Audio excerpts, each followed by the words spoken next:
Thanks for tuning into the Zelos Podcast, the show that's all about the pros behind the pros. I'm your host, Rocky Snyder. This week, Pam Baker is joining me. She is a nonprofit leader, CEO, and founder of the Women's Coaching Alliance. But before we get underway, be sure to check out my website, rockysnyder.com, if you're looking for podcast archives, maybe my weekly blog. But we also have continuing education online and in person. If you're an athletic trainer, a chiropractor, physical therapist, strength coach, personal trainer, we've got something for you. So just go to rockysnyder.com. And also, I want to just spend a minute acknowledging our sponsors.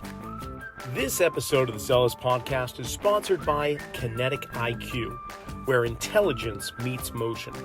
Kinetic IQ brings a biomechanics lab into the palm of your hand, letting you measure movement anytime, anywhere, with just an iPad or an iPhone, and no wearables required. I've been using Kinetic IQ's markerless motion capture in my own practice, and whether you're screening athletes, analyzing posture and gait mechanics, optimizing performance, or guiding return to play, it helps practitioners like us save time, capture more objective data, and make instant actionable decisions. So to learn more about how Kinetic IQ is shaping the future of intelligent movement, visit them at kinetikiq.com. That's KINETIKIQ.com. You know, I can't tell you how thrilled I am to have Metabolic Elite be one of the sponsors of the Zelos Podcast. You know what makes Metabolic Elite different is their commitment to real results.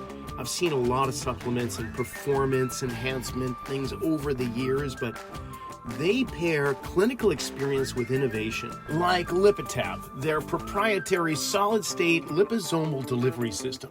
It's a chewable format which enhances absorption, like nutrients like BPC 157 and synapses. They're delivered more efficiently in the body, supporting recovery, focus, cognitive health. Their formulas go beyond the basics, solving performance health challenges at the system level.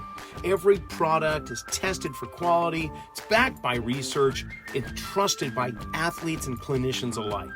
So learn more at metabolicelite.co.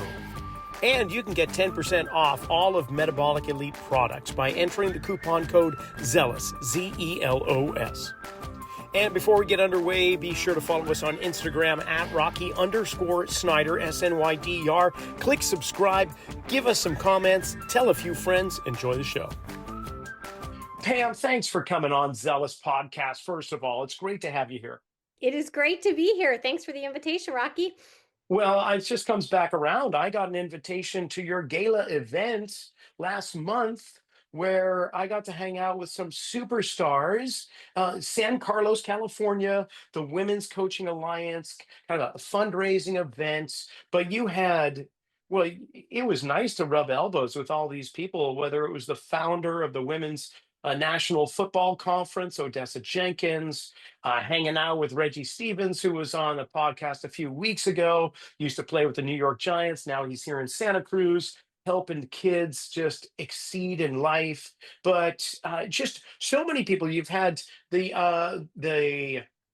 Bay FC, people from Bay FC were there, and then the new football team for Golden State, whether it's tackle or flag football for women. I mean, you know how to get people in. And don't even get me started on your silent auction. There was no way my wife would speak to me for a month if I even won one of those items. Those things were top end.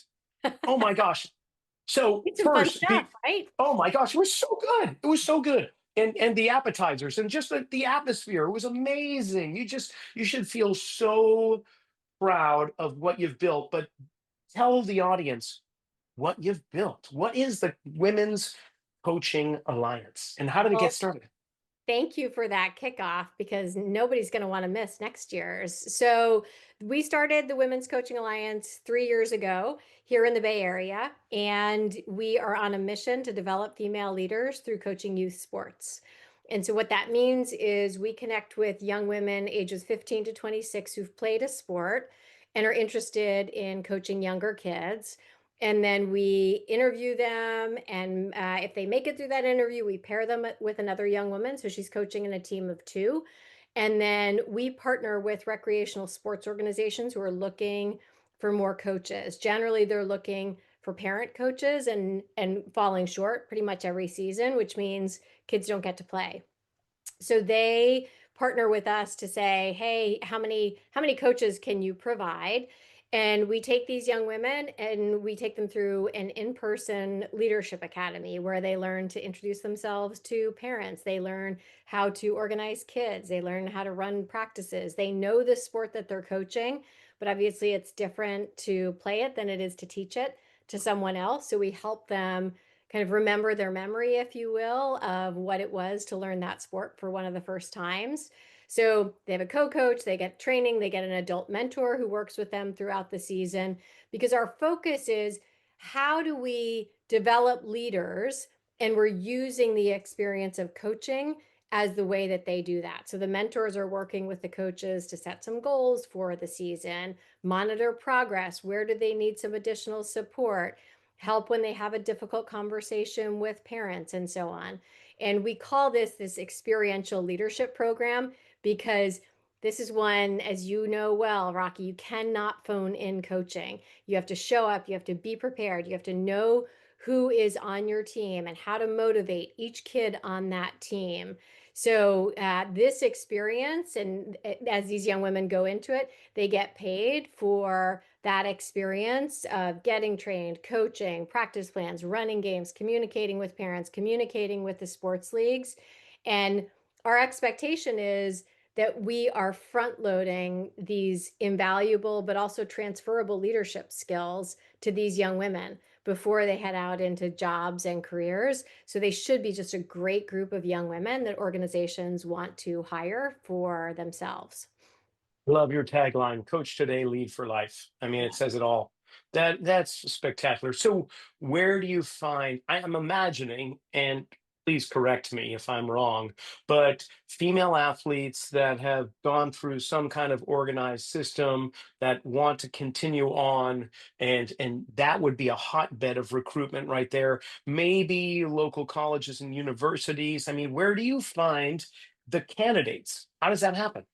Yeah, so it's a few things. It is going to athletic directors and coaches who are coaching girls' sports. It's going to those recreational sports organizations. So AYSO and soccer is a good example. We've worked with them since we started 3 years ago. And oftentimes they have the gals who started in AYSO, and they might still be playing at an older league, or they're still in touch with them, so they can say, oh, these are some of the young women that you want to get involved.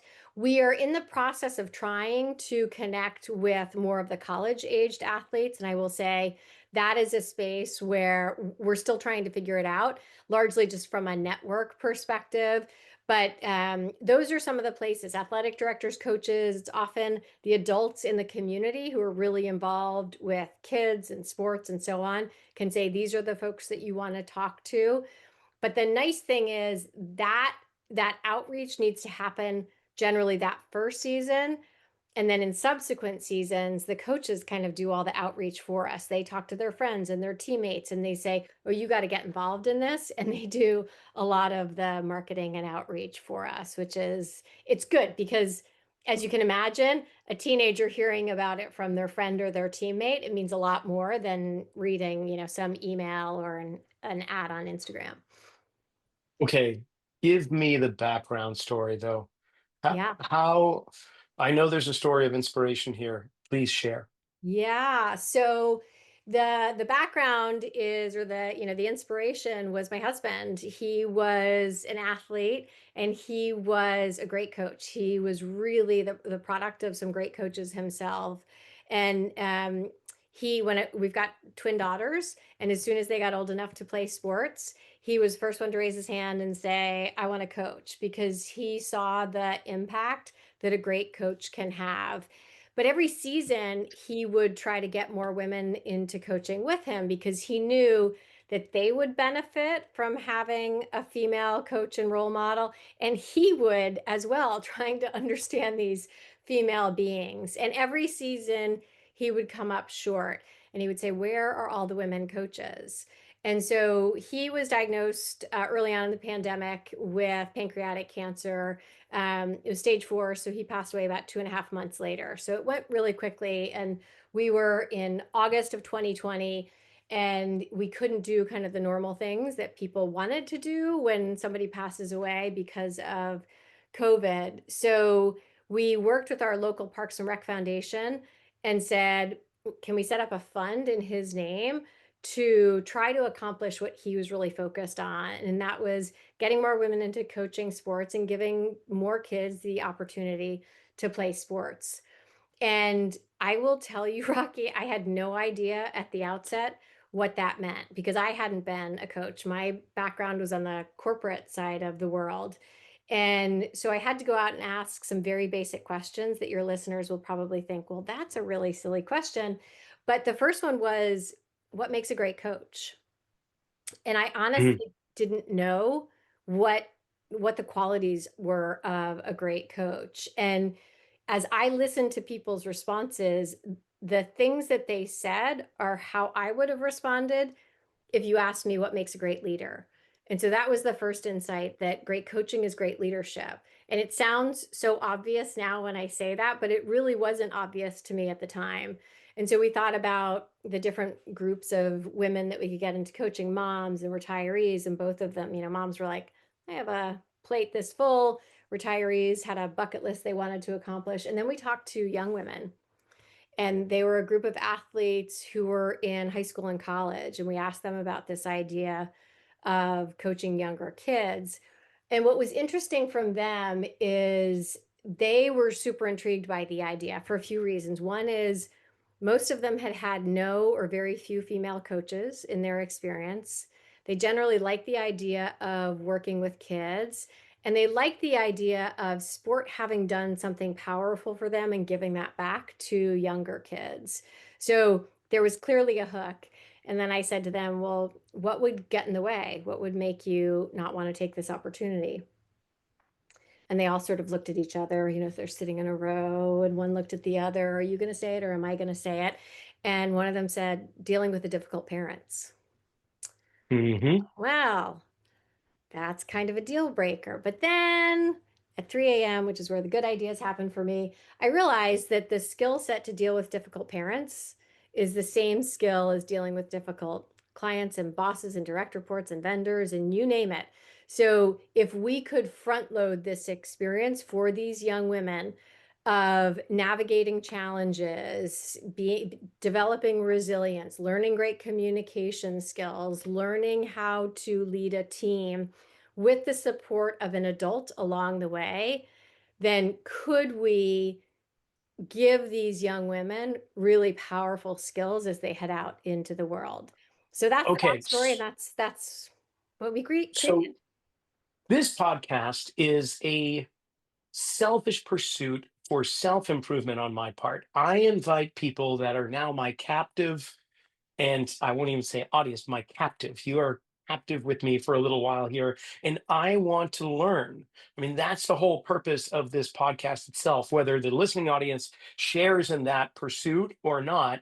It's really okay, how do I deal with difficult clients if I'm a personal trainer? How do I deal with difficult athletes? How do I deal with difficult sports agents? How do I deal with difficult members of the stakeholders, whether it's the medical or training staff? Like, how, okay, please teach me. How do I deal with difficult situations and individuals? Yeah, I think a lot of it starts with listening, starts with an understanding of where are you coming from. And it starts with a one of the things we talk to our coaches about is setting clear guidelines at the beginning of the season of this is how the team will run. This is what we are all about. These are our values, and coming up with those as a team. And I think that helps to say, like, this is okay. This is great. This is exactly what we're looking for. And this is not okay. And this will not stand. And so that we do find helps to minimize some of that bad behavior. Does it get rid of all of it? Of course not.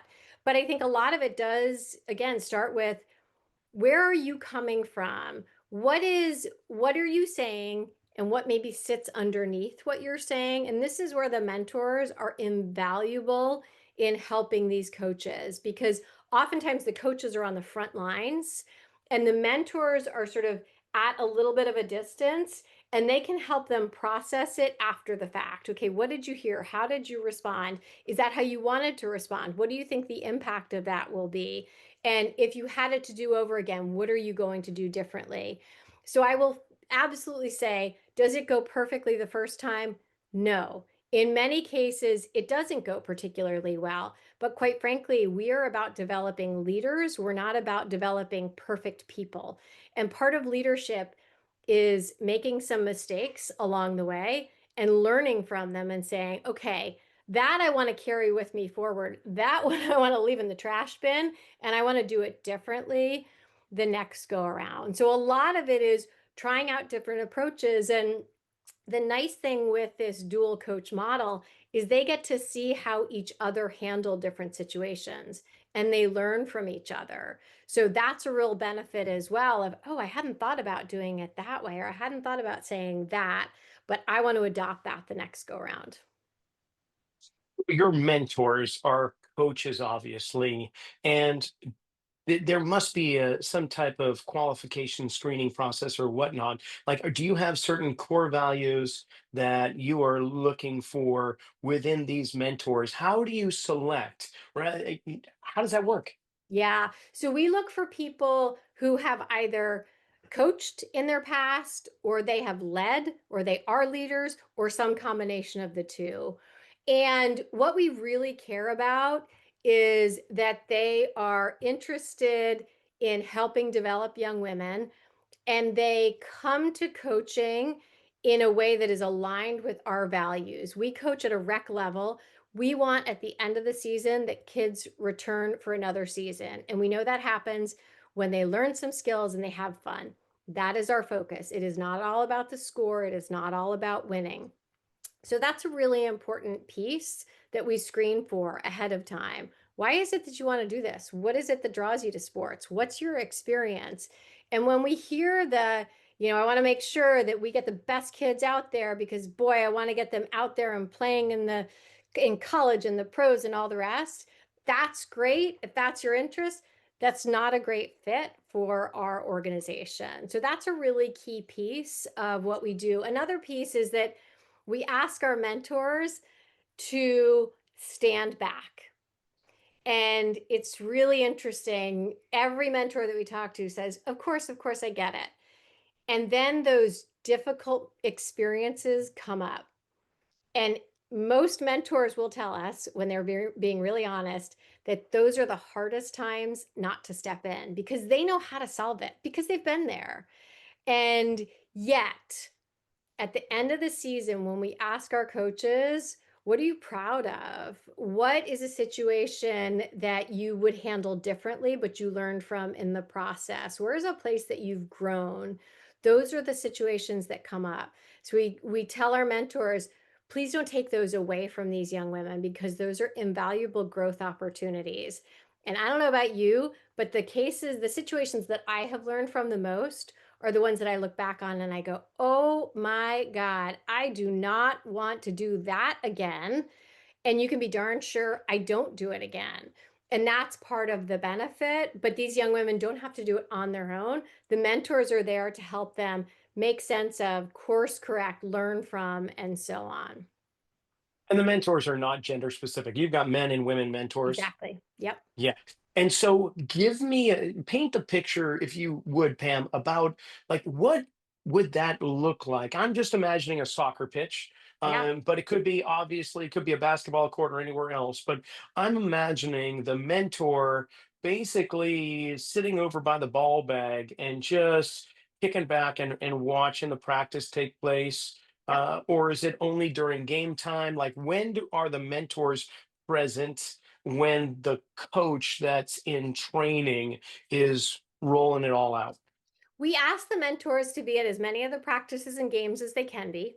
And then to meet with the mentors or with the coaches for about a half hour every week during the season. And that's just an opportunity for them to say, What went well? What didn't go so well? What do you need some help on? And sometimes it's things that are just about what's going on in life. A lot of these gals are applying to college and they are stressed because of college applications. And so sometimes it's like okay, here are a few techniques that I have to lower my stress level so that I can move on to be productive for the rest of the day. So sometimes it's very coaching specific, and sometimes it's a really caring adult who's there for them, supporting them, and helping them be their best.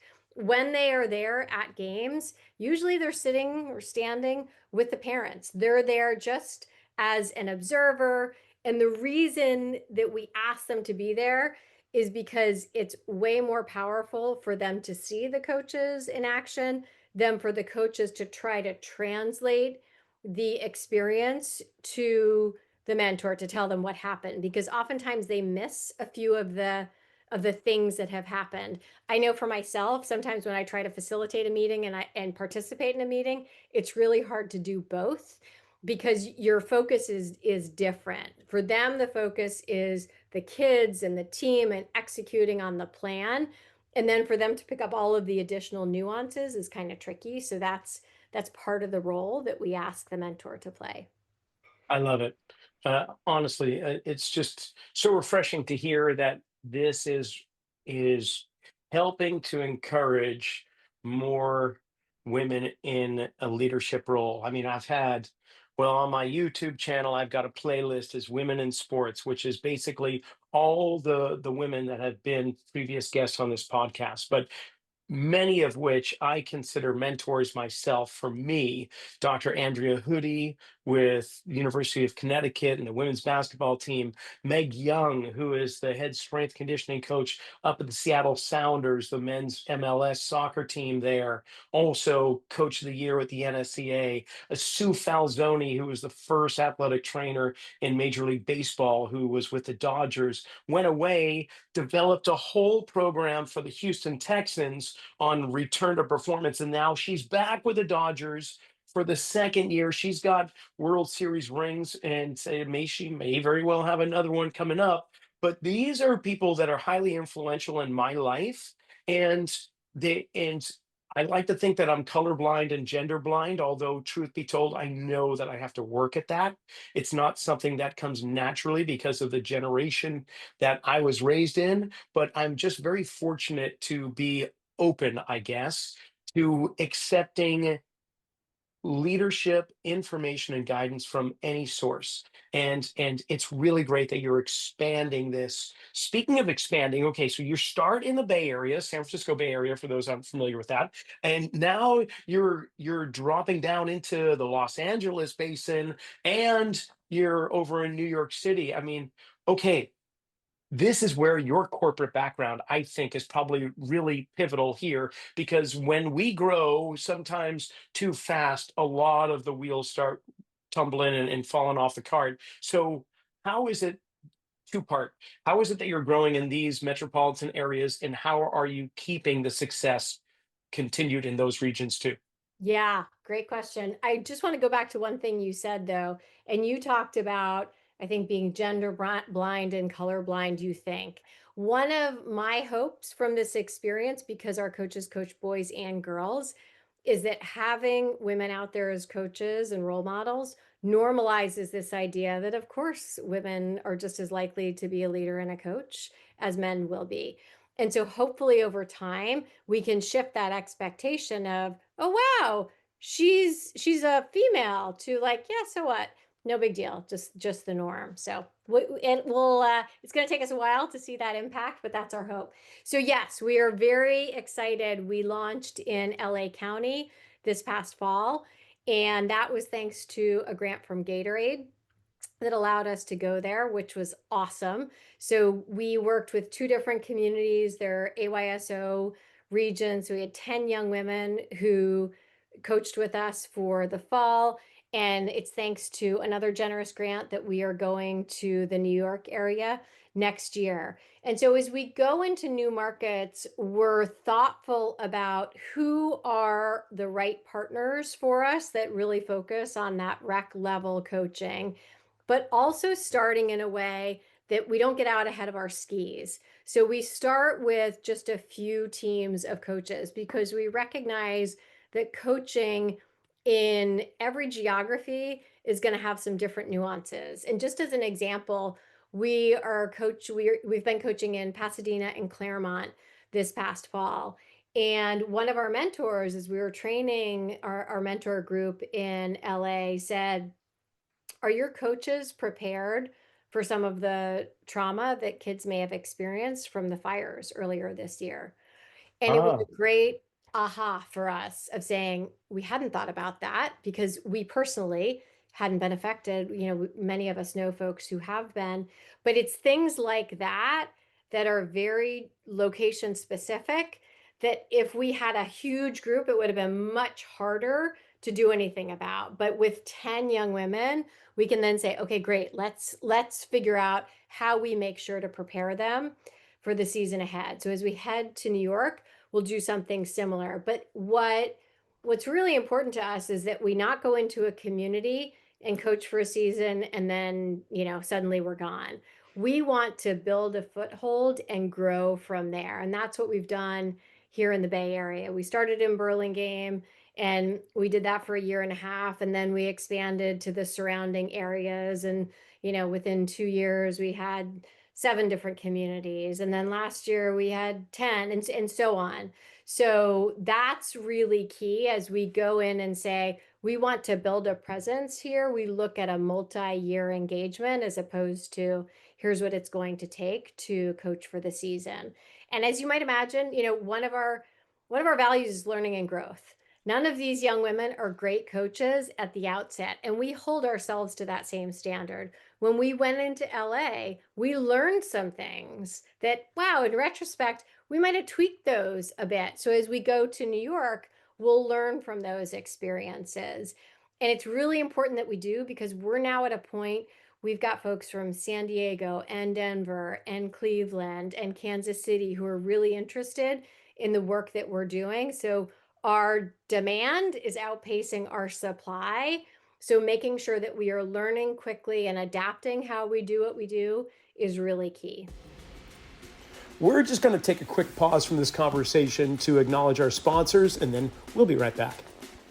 The Zelos Podcast is sponsored by Kinetic IQ, where intelligence meets motion. Kinetic IQ brings a biomechanics lab into the palm of your hand, letting you measure movement anytime, anywhere with just an iPad or iPhone. No wearables required. I've been using Kinetic IQ in my own practice, and whether you're screening athletes, optimizing performance, or guiding return to play, it helps practitioners like us save time, capture more objective data, and make instant actionable decisions.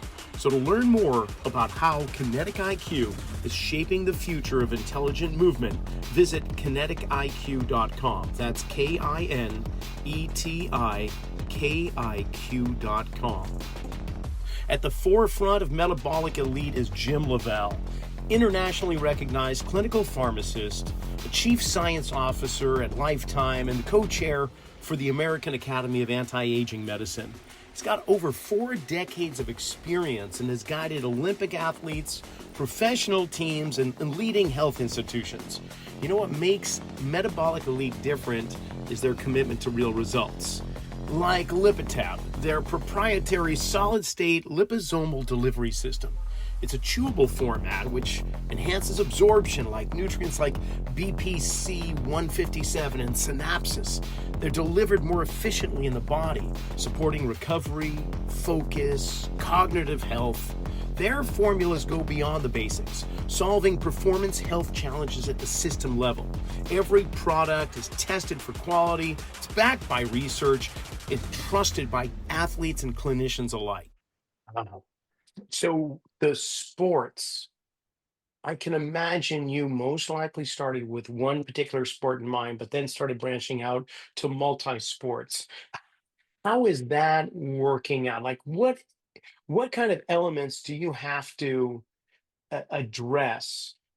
First of all, how many sports do you have coaches within in the alliance? We've coached 9 different sports so far. All right, with more on the horizon. Perhaps we're a bit opportunistic when it comes to sports. When we have the people in the sports organization, we say, do we have the capacity to do that? And if we do, and then building practice plans and so on, then we will. But that's been our approach so far. What are the sports, if you don't mind me asking? Yes, I don't mind, but I have to go by season. So soccer, cross country, flag football, volleyball, basketball, softball, track, lacrosse, and tennis. Wow, that's great. Now, colleges and universities tapping into the coaches there. Do you have mentors that are from college and university settings? We haven't yet. And again, that's one of the things that I'm really interested in. That's a nut we need to crack. We've got some really good support from coaches at both Cal and Stanford. I think there's opportunity in the community college space. As I think about it, it's a lot about connecting with the athletes, and it's probably not your D1 athletes who are traveling a great deal and have very heavy workloads. It's probably the club and intramural athletes who really love the sport but aren't playing at quite as intensive a level. And then I think it is then saying, okay, how do we get more of the coaching staffs involved in their off seasons as well? So not something we have really executed on yet, but are looking forward to. Fantastic. Okay, strategic partners. Who do you have? Yeah, so we've got a number of kind of sports partners that we work with, AYSO, YMCA, Parks and Rec. We've worked with the San Francisco Giants Community Fund, the YMCA. Those have been our big ones. And then we're fortunate to have support from all the major Bay Area professional sports organizations, 49ers, the Warriors and the Valkyries, Bay FC, the Giants. I'm probably forgetting somebody. So And is it what's the new team coming to Golden Golden State State? Storm. Storm. Yes, yes, they have Yeah. been great partners. So we're very excited to work with them both on the tackle side and also on the flag side. And flag has been super fun to watch just in terms of the explosion and seeing all of these gals out there learning a new sport together. It's really been fun to watch. And of course, that's going to be an Olympic sport, or at least it'll be an exhibition sport. I don't know if it'll be a medal sport or not in LA next year. So I'm wondering, like, your corporate background is like one of your superpowers, as I'm seeing it, when it comes to coordinating efforts here and the corporate structure and the organization and expansion, laying it out. So when it comes to the Summer Olympics, there is a tremendous hotbed of excitement that is toward women, whether it's the women's soccer team, whether it's the flag football team, basketball team. I mean, we can keep on going. So how, if you are, like, how are you going to capitalize on that? Especially Yeah. being down in LA. Do you have a plan on that? Or is it So something we've that's in the been making? actually, we just had a conversation yesterday with LA 84. They do a number of grants. And so we're thinking about how we can tap into those to allow further expansion. My sense is the Olympic organization is pretty focused on the Olympics itself and executing a great games. That said, in the run up to the Olympics, there will be more grants and support for the local organization. That's one of the reasons we wanted to be in LA, was to be able to take advantage of that over the next couple of years. And I think we'll see something similar after the Olympics. That's how LA 84 came into existence, was how do we continue to support the local community after the success of the Olympics? So we may find our way into some other good connection points around the games. It might be that we can get some of our coaches out there volunteering and helping at the game. So I think that's a lot of that is still to come. Actually, I'm on a panel next week with one of the women from LA Parks and Rec. So we'll be having some conversations about what's to come in the next couple of years that they're thinking about, where some of their needs are. So yeah, we see that as a huge opportunity. No, that's great. Yeah, there's definitely a few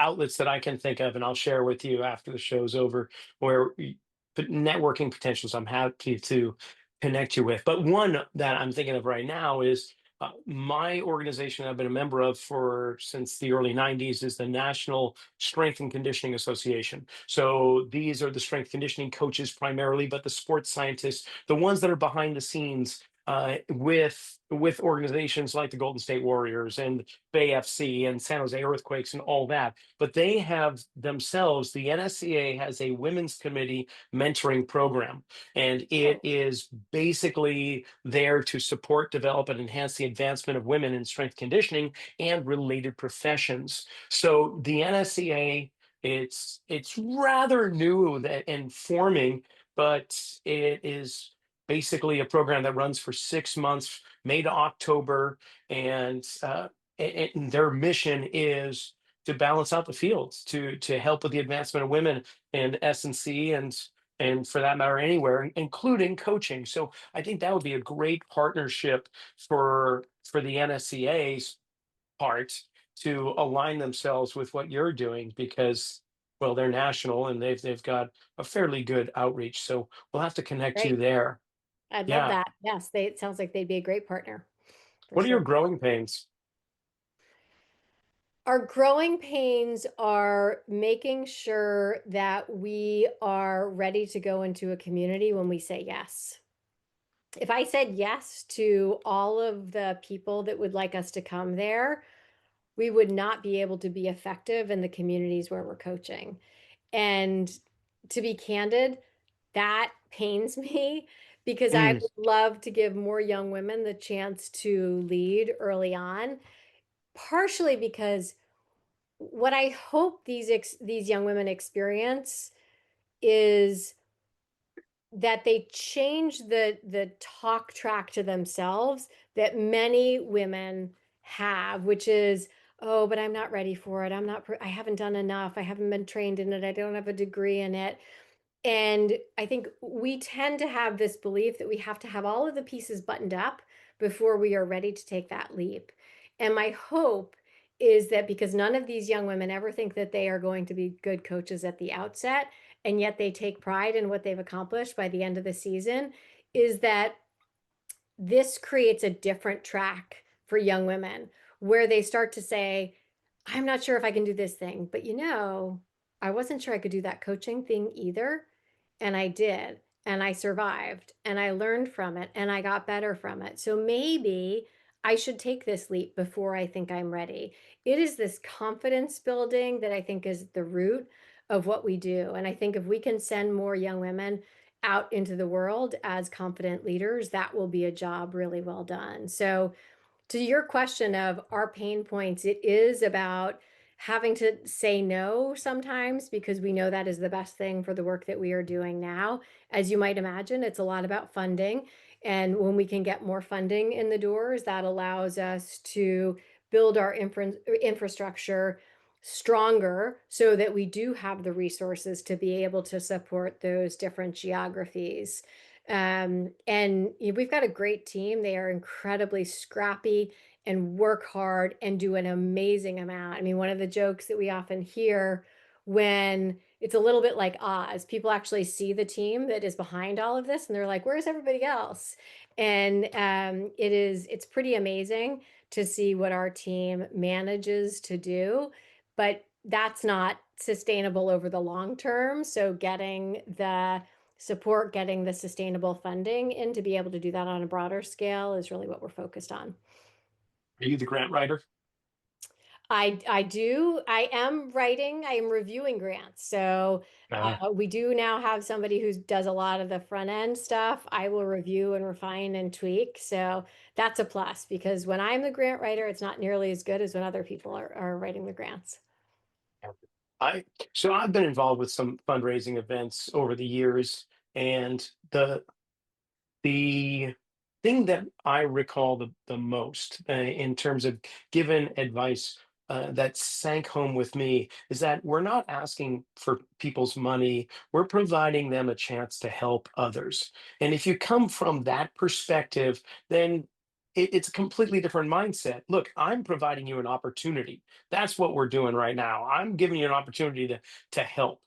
And it seemed like when we were at your event, that's exactly the kind of message that was being sent out. First of all, okay, the event was spectacular, but the auction items, who's in charge of getting, because those were like jaw dropping. These are autographed photographs and footballs or basketballs with some top names, whether legends in the sport or new athletes that are the up and coming, whether it's the Valkyries autographs or whether it was, I think it was like Steve Young's jacket that was autographed. I don't know what it was, but crazy stuff. Is that you? So it's a combination. We had somebody who helped bring some of the items to us, but a lot of those items the team does outreach to. And, the Valkyries are a great example. They've been a great supporter. Jess Smith, the president of the Valkyries, is on our board. And so we reach out and we say, hey, could we have some items for the silent auction? And they give them to them.